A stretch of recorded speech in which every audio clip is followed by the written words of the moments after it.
Hello students, we are discussing in this session exercise 11A। Last के 3 सवाल बचे, उन्हें आज सॉल्व करते हैं और इन्हें हल करने का तरीका अभी हाल फिलहाल ये है कि आपको ये जो भिन्न दिखाई दे रही है त्रिकोणमितीय फलन में, तो ये भिन्न हटानी है। आपको केवल अंश अंश के रूप में फलन लाना है और हल करके इस तरह से मतलब कुल मिला के त्रिकोणमिति के सूत्र लगाने हैं कि आपका समाकलन के सूत्र लग जाएं। बस शर्त यही है कि आप समाकलन के सूत्र फॉर्मूले याद कर लो। ठीक है, चलो अब देखो क्या करें। हम इसे 1/cos स्क्वायर एक्स विभाजन कर दीजिए हर का sin x upon cos square x, ठीक है, dx। अब अलग अलग समाकलन कर दो।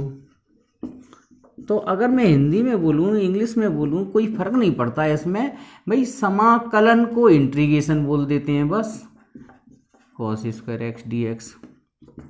अब 1/cos स्क्वायर एक्स अलग दिखाई दे जाए तो हमेशा sec स्क्वायर एक्स लिख दो और इसको 1/cos एक्स और sin x upon cos x लिख सकते हैं। sec स्क्वायर एक्स का अब हम कुछ भी चेंज नहीं करेंगे क्योंकि समाकलन में इसका फॉर्मूला होता है सीधा सीधा, ठीक है। और इसको हम लिख दें sec x और tan x। अब आपको अच्छी तरह समझ में आने लगा होगा कि हम त्रिकोणमितीय फलनों को जब तक हल करते हैं जब तक कि समाकलन के सूत्र दिखाई देने ना लग जाएं कि इसमें ये सूत्र लग जाएगा। अब अगर आपको सूत्र याद है तो कुछ बचा ही नहीं है सवाल में। sec स्क्वायर एक्स का integration tan x, sec x tan x का इंटीग्रेशन sec x और प्लस c। ये मैंने कल जो वीडियो बनाए थे उनमें क्लियर कर ही दिया कि इंटीग्रल कांस्टेंट लगाना क्यों। आपको बस तरकीब यही लगानी है कि नीचे से हर हट जाए, भिन्न खत्म हो जाए और सीधा सीधा आपका फलन बन जाए त्रिकोणमितीय फलन। अब देखो कैसे हम इसका परमेयकरण करते हैं। sec x minus tan x का डिवाइड और मल्टीप्लाई करते हैं। sec x plus tan x और sec x minus tan x का इसको बोलते हैं परमेयकरण, rationalisation.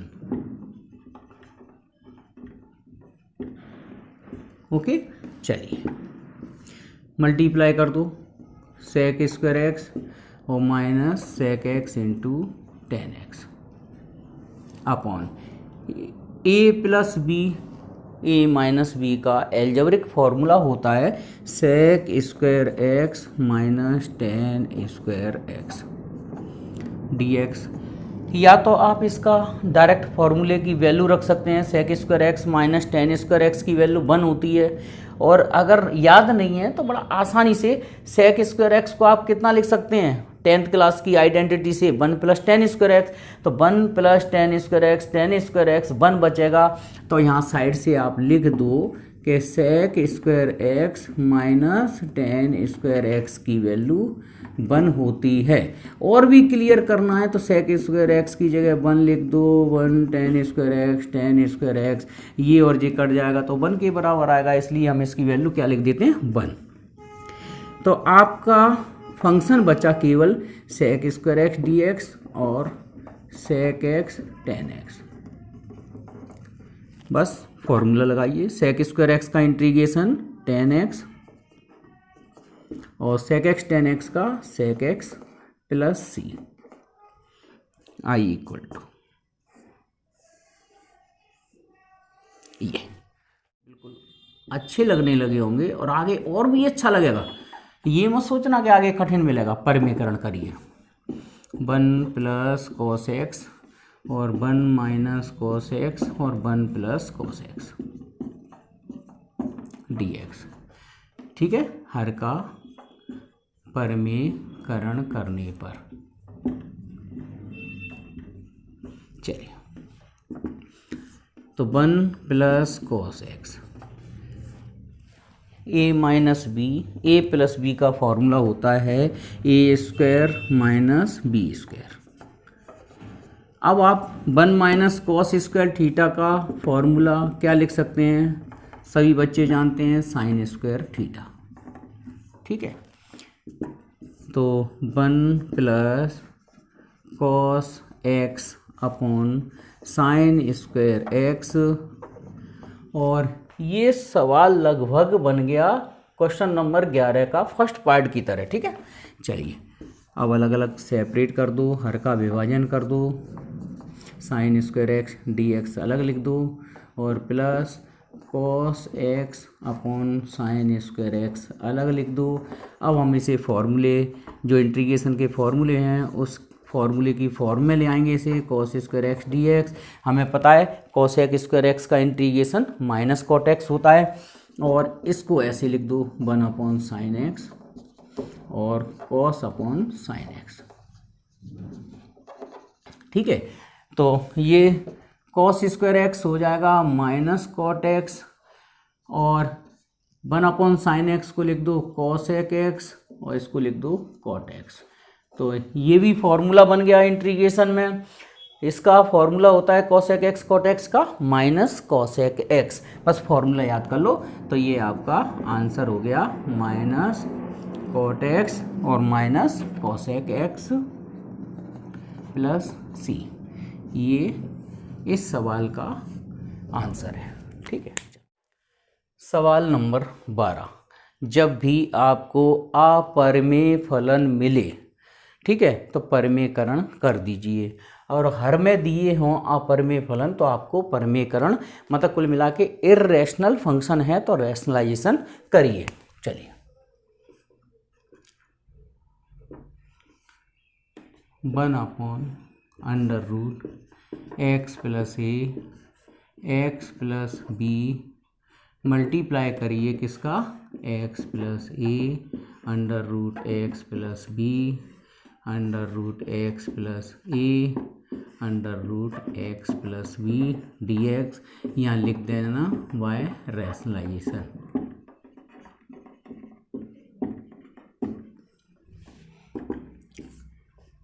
Under root x plus a, ऊपर वाला फंक्शन जैसा का जैसा लिख दो, और यहाँ पर a प्लस बी और a माइनस बी वाली आइडेंटिटी फिर लगा दो, तो x प्लस ए का स्क्वायर और under root x plus b का स्क्वायर डी एक्स। मैंने देखा है अधिकांश बच्चे इस डी एक्स को लगाना छोड़ देते हैं, तो आप ध्यान रखना हर स्टेप में इंटीग्रेशन साइन फंक्शन और डी एक्स लगाना कंपलसरी है। ठीक है, एक्स प्लस ए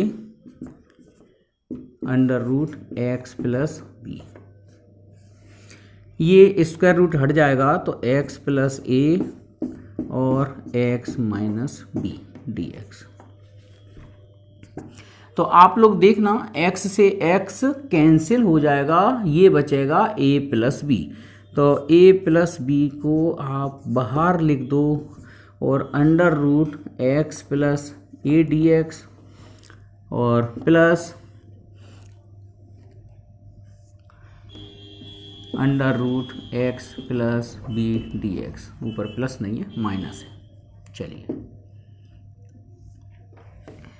1 अपॉन ए प्लस बी, इसको हम अंडर रूट एक्स ही पढ़ेंगे, माने वर्गमूल में एक्स। तो इसका इंटीग्रेशन करेंगे तो एक्स प्लस ए की पावर 1/2 प्लस 1 1/2 प्लस 1, और यहाँ पर भी x प्लस बी की पावर 1/2 प्लस 1 और 1/2 plus 1। Okay, x plus a linear function है।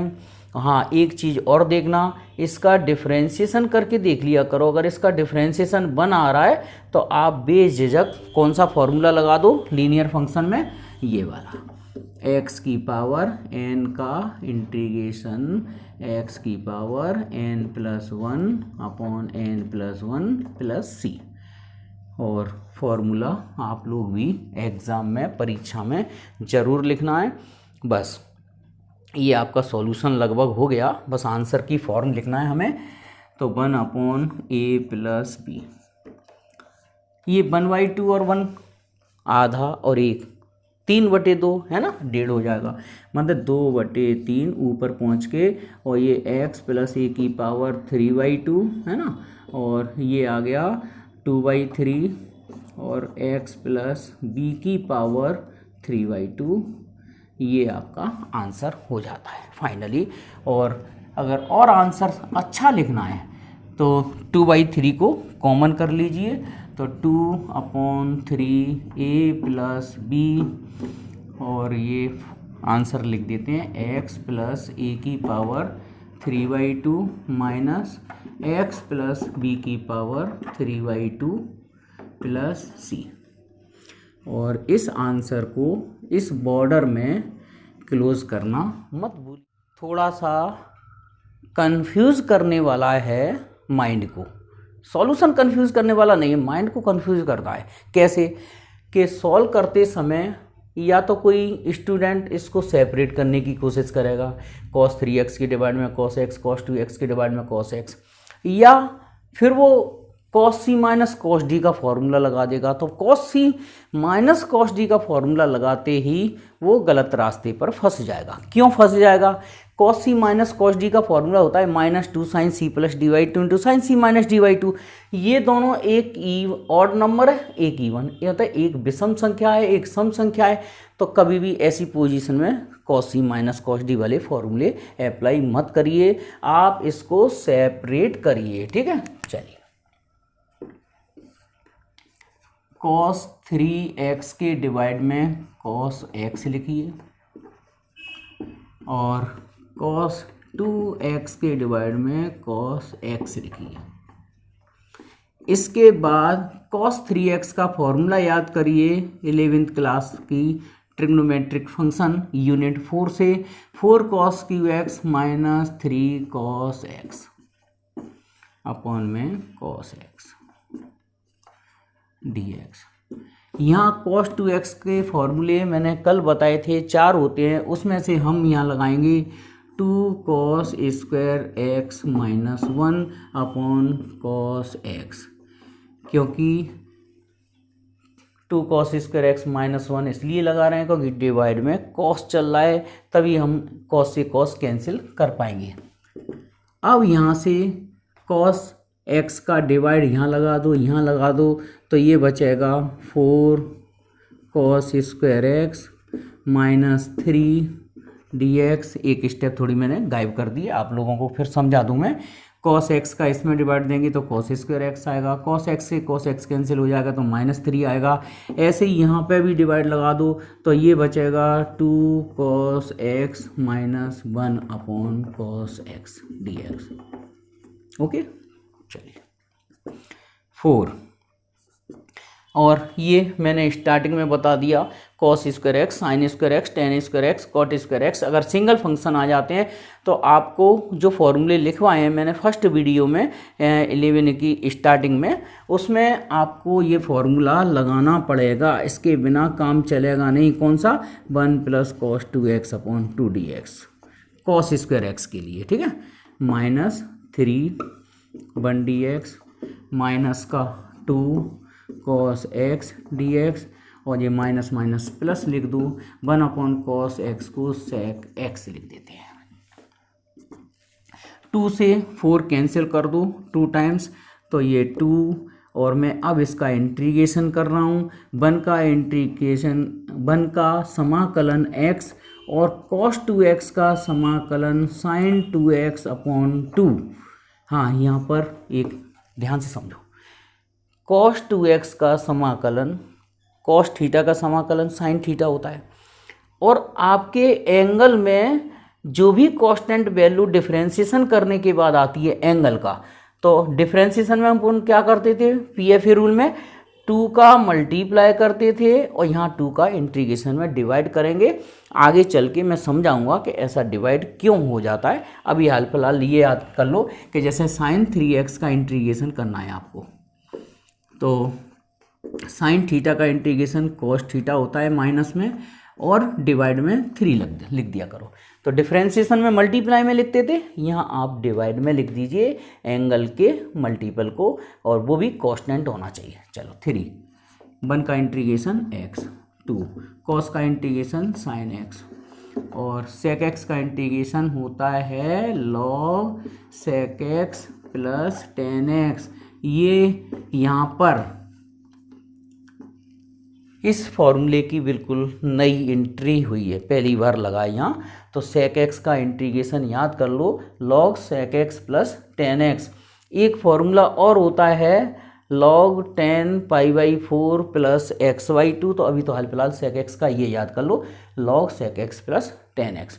और cosec x का भी साथ में याद कर लो, cosec x का इंटीग्रेशन होता है log cosec x minus cot x, और एक और होता है log tan x/2। सारे फॉर्मूले आपकी 11 यूनिट की स्टार्टिंग में दिए हैं। ओके, आप लिस्ट देख लेना, और वैसे अपने हाथों से फॉर्मूले लिख लो तो ज़्यादा सही है। और ऑफलाइन कोचिंग में तो मैं बच्चों को फॉर्मूलों की लिस्ट दे देता हूँ, और चाहो तो PDF फाइल अपलोड कर दूँगा।